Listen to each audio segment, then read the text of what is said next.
नमस्कार दोस्तों, स्वागत है आप सभी का हमारे YouTube चैनल संघर्ष क्लासेस जोबट में।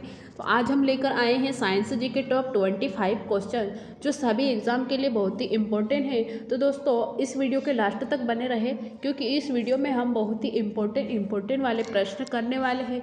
ठीक है दोस्तों, पहला प्रश्न क्या है, अफीम के किस भाग में मॉर्फिन प्राप्त होता है। तो दोस्तों जो अफीम है उसका कौन सा भाग यूज में लिया जाता है, मॉर्फिन वाला। ठीक है दोस्तों, और जो मॉर्फिन ही है वो कहाँ पाया जाता है, किस भाग में पाया जाता है। तो दोस्तों इसका सही आंसर होगा फल आवरण। फल आवरण वाले भाग में मॉर्फिन पाया जाता है। ठीक है दोस्तों, और ये भी प्रश्न पूछा जाता है कि अफीम का साइंटिफिक नेम क्या है, मतलब वैज्ञानिक नाम क्या है। तो दोस्तों इसका वैज्ञानिक नाम है पेपेवर सोमनीफेरम। पेपेवर सोमनीफेरम वैज्ञानिक नाम क्या है, पेपेवर सोमनीफेरम नाम है। ठीक है दोस्तों, और अफीम है वो ऐसा माना जाता है कि नशे के रूप में ही किया जाता है, लेकिन यह गलत है क्योंकि इसे अच्छे पर्पस के लिए भी उपयोग में लिया जाता है। मतलब अच्छे पर्पस के लिए, मतलब अच्छे उद्देश्य के लिए भी लिया जाता है। जैसे किसी का हृदय या लीवर का ट्रांसप्लांट करते हैं तो उसे क्या करते हैं, मॉर्फिन के इंजेक्शन दिए जाते हैं। क्यों दिए जाते हैं, क्योंकि उसे दर्द कम हो, दर्द का पता न चले, इसीलिए मॉर्फिन के इंजेक्शन दिए जाते हैं हृदय या लिवर का ट्रांसप्लांट करते हैं। तो ठीक है दोस्तों, तो अच्छे पर्पस के लिए भी अफीम का उपयोग किया जाता है। ठीक है दोस्तों, तो हम आगे बढ़ते हैं, अगला प्रश्न देखते हैं। क्या है हमारा अगला प्रश्न, किस प्रकार के पौधे सूर्य प्रेमी पौधे कहलाते हैं। तो दोस्तों इसका सही आंसर होगा हेलियोफाइट। हेलियोफाइट प्रकार के जो पौधे होते हैं वो सूर्य प्रेमी कहलाते हैं। मतलब जो सूरजमुखी होता है, क्या होता है, सूरजमुखी। सूरजमुखी, ठीक है दोस्तों, सूरजमुखी। ठीक है, तो इसका सही आंसर होगा जो सूरजमुखी होता है, क्या होता है, जिधर सूर्य ढलता है उधर उधर उसका मुंह घूम जाता है। ठीक है दोस्तों, तो उसे क्या बोलते हैं, हेलियोफाइट कहते हैं। ठीक है दोस्तों, तो हम आगे देखते हैं, अगला प्रश्न देखते हैं। क्या है हमारा अगला प्रश्न, गुब्बारे में भरी जाने वाली सबसे हल्की गैस कौन सी है। तो दोस्तों इसका सही आंसर होगा हीलियम। He मतलब हीलियम, हीलियम गैस। ठीक है दोस्तों, क्या होगा, हीलियम गैस किस में भरी जाती है, गुब्बारे में भरी जाने वाली सबसे हल्की गैस। ठीक है दोस्तों, तो हम आगे बढ़ते हैं, अगला प्रश्न देखते हैं। क्या है हमारा अगला प्रश्न, किसी भी रिसाव का पता लगाने के लिए एलपीजी में भरी गैस। ठीक है दोस्तों, तो ये भरी गैस है, तो इसका सही आंसर होगा इथाइल मरकप्टन। इथाइल मरकप्टन किसी भी रिसाव गैस का पता लगाने, मतलब जैसे एलपीजी गैस है तो रिसाव हो रही है, तो हमें कैसे पता चलेगा, कौन सी गैस ऐसी होती है जो जिससे हमको पता चलता है कि गैस का रिसाव हो रहा है, रिसाव का पता चलता है। ठीक है दोस्तों, तो कौन सी गैस होगा, इथाइल मरकप्टन, और इसी को बोलते हैं इथेल। इथेल भी बोलते हैं, इथाइल मरकप्टन को ही इथेल भी बोलते हैं। ठीक है दोस्तों, तो इसका सही आंसर होगा इथाइल मरकप्टन, किसी भी रिसाव का पता लगाने के लिए एलपीजी में भरी गैस। ठीक है दोस्तों, तो हम आगे बढ़ते हैं, अगला प्रश्न देखते हैं। क्या है हमारा अगला प्रश्न, कौन सी मानव शरीर की सबसे बड़ी कोशिका है। ठीक है दोस्तों, कौन सी मानव शरीर की सबसे बड़ी कोशिका है। तो दोस्तों इसका सही आंसर होगा तंत्रिका कोशिका, और तंत्रिका कोशिका को ही क्या बोलते हैं, तंतु कोशिका। तंतु भी बोलते हैं, तंतु कोशिका, और इंग्लिश में बोल ले तो न्यूरॉन सेल बोलते हैं, न्यूरॉन सेल। ठीक है दोस्तों, तो इसका सही आंसर होगा तंत्रिका कोशिका। तो हम आगे बढ़ते हैं। क्या है हमारा अगला प्रश्न, मानव शरीर का सबसे बड़ा अंग। मानव शरीर का सबसे बड़ा अंग बोला है। ठीक है दोस्तों, तो मानव शरीर का सबसे बड़ा अंग क्या होता है, यकृत होता है। यकृत मीन्स लीवर, लीवर। ठीक है दोस्तों, क्या होता है, लीवर। और अगर मानव शरीर का सबसे बड़ा बाहरी अंग पूछा जाए, दोस्तों मानव शरीर का सबसे बड़ा बाहरी अंग पूछा जाए तो क्या होगा, त्वचा। क्या होगा, त्वचा होगा, त्वचा। ठीक है दोस्तों, अगर बाहरी पूछा जाए, बाहरी सबसे बड़ा अंग। ठीक है दोस्तों, बाहरी अंग तो क्या होगा, त्वचा होगा। लेकिन यहाँ पर क्या पूछा गया, मानव शरीर का सबसे बड़ा अंग पूछा गया, तो लीवर, यकृत। ठीक है दोस्तों, यकृत होता है। ठीक है दोस्तों, तो हम आगे बढ़ते हैं, अगला प्रश्न देखते हैं। क्या है अगला प्रश्न हमारा, टीकाकरण के जनक। दोस्तों इसका सही आंसर क्या होगा, एडवर्ड जेनर। एडवर्ड जेनर नामक वैज्ञानिक है जिन्होंने टीकाकरण के जनक कहलाते हैं। ठीक है दोस्तों, और इन्होंने कौन से टीके का, चेचक का टीके, जो चेचक का टीका होता है उसका आविष्कार किया। ठीक है दोस्तों, और इन्हें इम्यूनोलॉजी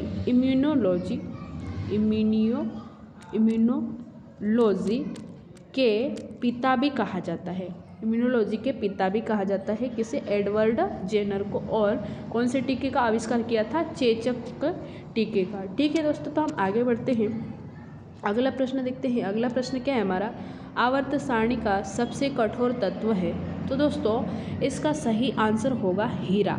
जो हीरा होता है, और हीरा किसका अपरूप होता है, जो कार्बन का क्या होता है, कार्बन का क्रिस्टलीय अपरूप होता है। कार्बन का क्या होता है, क्रिस्टलीय अपरूप होता है। अपरूप क्या होता है, कार्बन का क्रिस्टलीय अपरूप क्या होता है, हीरा होता है। और दोस्तों सबसे कठोर तत्व ही क्या कहलाता है, हीरा। ठीक है दोस्तों, तो इसका सही आंसर होगा हीरा। तो हम आगे देखते हैं, अगला प्रश्न देखते हैं। अगला प्रश्न क्या है हमारा, गामा किरणें किसके द्वारा खोजी गई थी। तो दोस्तों इसका सही आंसर क्या होगा, पॉल विलार्ड नामक वैज्ञानिक ने क्या किया था, गामा किरणें की खोज की थी। लेकिन जो गामा किसने नाम दिया था, रदरफोर्ड ने दिया था। रदरफोर्ड नामक वैज्ञानिक ने क्या किया था, नाम दिया था गामा किरण का। और खोज किसने की थी, पॉल विलार्ड नामक वैज्ञानिक ने। ठीक है दोस्तों, तो हम आगे बढ़ते हैं, अगला प्रश्न देखते हैं। क्या है हमारा अगला प्रश्न, थर्म किसकी इकाई है। तो दोस्तों इसका सही आंसर होगा उष्मा की इकाई है। ठीक है दोस्तों, तो हम आगे बढ़ते हैं। क्या हमारा अगला प्रश्न, इलेक्ट्रोमैग्नेटिज्म की घटना को सबसे पहले समझाया गया था। तो दोस्तों हमको ये बताना है कि जो इलेक्ट्रोमैग्नेटिज्म मतलब विद्युत चुंबकीय, ठीक है दोस्तों, विद्युत चुंबकीय होगा। ठीक है दोस्तों, तो इस घटना को सबसे पहले किसने समझाया। तो दोस्तों इसका सही आंसर होगा एस्टर्ड। ठीक है दोस्तों, एस्टर्ड होगा। लेकिन जो इलेक्ट्रिसिटी मतलब इलेक्ट्रिसिटी का जो एक्सप्लेन किया वो कौन है, ओम किसका किया, इलेक्ट्रिसिटी का, ये विद्युत का। ठीक है दोस्तों, विद्युत का। और जो चुंबकीय है या मैग्नेट, ठीक है दोस्तों, तो उसका किसने किया, मैक्सवेल। ठीक है दोस्तों, मैक्सवेल ने किसने कहा कि चुंबक का, और विद्युत का ओम ने। और जो इलेक्ट्रोमैग्नेटिज्म मतलब विद्युत चुंबकीय का किसने किया, एस्टर्ड। ठीक है दोस्तों, तो हम आगे बढ़ते हैं, अगला प्रश्न देखते हैं। क्या हमारा अगला प्रश्न, कैल्शियम नाइट्रेट का सूत्र। तो दोस्तों इसका सही आंसर होगा CaNO3 का होल्ट वाइज। ऐसा होगा CaNO3 का होल्ट वाइज। ठीक है दोस्तों, तो इसका सही आंसर होगा ये कैल्शियम नाइट्रेट। ठीक है दोस्तों, तो हम आगे बढ़ते हैं, अगला प्रश्न देखते हैं। क्या है हमारा अगला प्रश्न, तापमान की SI इकाई क्या है। जो तापमान है उसकी SI इकाई क्या है। तो दोस्तों इसका सही आंसर होगा केल्विन क्या होगा, तापमान की SI इकाई। ठीक है दोस्तों, तो हम आगे बढ़ते हैं।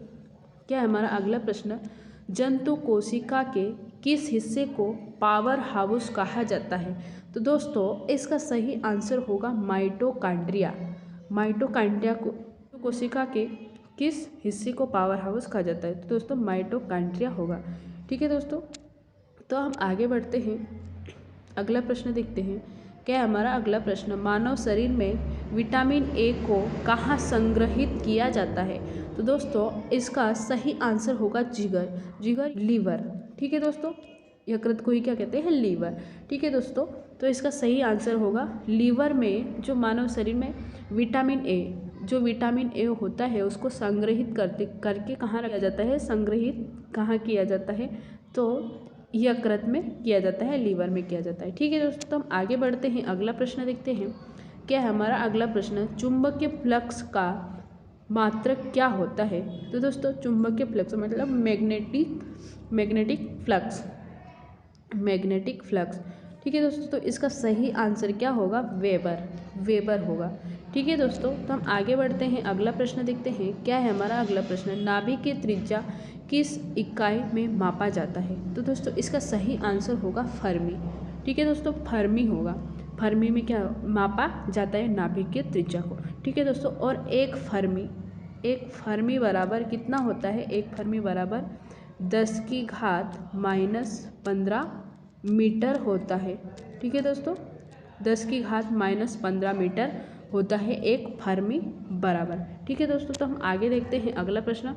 क्या है हमारा अगला प्रश्न, कार्य करने की दर को क्या कहा जाता है। तो दोस्तों इसका सही आंसर होगा क्षमता।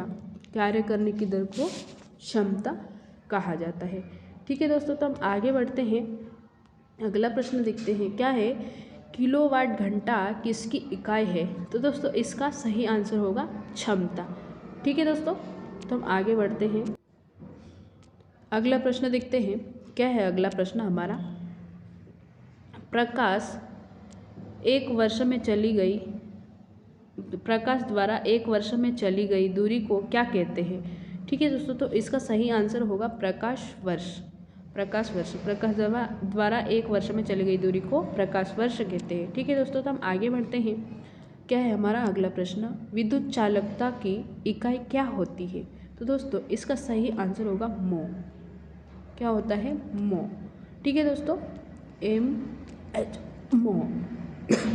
ठीक है दोस्तों, मो होता। और विद्युत चालकता और प्रतिरोध का इसका उल्टा क्या होता है, प्रतिरोध। और प्रतिरोध का मात्रक क्या होता है, प्रतिरोध। इसका मात्रक होता है ओम। क्या होता है, ओम। ठीक है दोस्तों, तो हम आगे बढ़ते हैं, अगला प्रश्न देखते हैं। क्या है अगला प्रश्न हमारा, खगोलीय। ठीक है दोस्तों, यहाँ पर क्या है, ये